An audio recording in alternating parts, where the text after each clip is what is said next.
ఈ సిట్టింగ్స్ తీసుకున్న తర్వాత ఉమ్, ట్రీట్మెంట్ కంప్లీట్ అయిన తర్వాత మీకు ఎలా అనిపించింది? ఆ తర్వాత కొంత గ్యాప్ అయితే వచ్చింది కదా! అక్టోబర్‌లో మీరు ఎప్పుడో ఆ, తీసుకున్నారు కదా! సో, అవునండి. ఇప్పుడు మధ్యలో ఒక 3, 4 నెలలు గ్యాప్ నాకు వచ్చింది కాబట్టి నడిచేటప్పుడు కానీ అసలు ప్రాబ్లం రాలేదండి. హ్మ్. బాగుంది, బాగా అనిపించింది. హ్మ్. ఇక్కడికి లాస్ట్ ఫైనల్ ఇది తీసుకోవాలని వచ్చానన్నమాట. ఇంక ఫైనల్ ఉంది. ఆ, ఓకే. హ్మ్. అది టూ మంత్స్ తర్వాత రమ్మన్నారు. హ్మ్. బై మిస్టేక్ నాకు అవ్వలేదు. హ్మ్. ఇంకా ఇప్పుడు వచ్చానన్నమాట. ఓకే.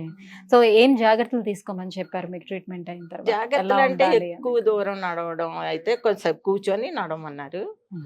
తర్వాత ఏమో మేడ మెట్లు ఎక్కేటప్పుడు దిగేటప్పుడు కొంచెం నీ క్యాప్ వేసుకొని ఎక్కడం దిగడం చెయ్యండి, ఎక్కువగా ఎక్కి దిగితే. హ్మ్. ఒకసారి అయితే పర్వాలేదు అన్నారు. హ్మ్. నెక్స్ట్ టైం ఎక్సర్సైజ్కి మాత్రం కంపల్సరీగా చేయమన్నారు. హ్మ్. హ్మ్. ఎక్సర్సైజ్ ఎలాంటి ఎక్సర్‌సైజ్ చేయాలో కూడా చెప్పారు, చూపించారు. వాళ్ళే చెప్పారు. హ్మ్. ఆ హ్మ్. ఎక్సర్సైజ్ నేను కంటిన్యూస్ చేస్తున్నాను కూడా. హుహు. బానే ఉంది. అయితే ఈ ట్రీట్మెంట్ తీసుకుంటునేటప్పుడే దాంతో పాటుగా మీకు ఫిజియోథెరపీ లాంటివి ఏవైనా సజెస్ట్ చేసారా?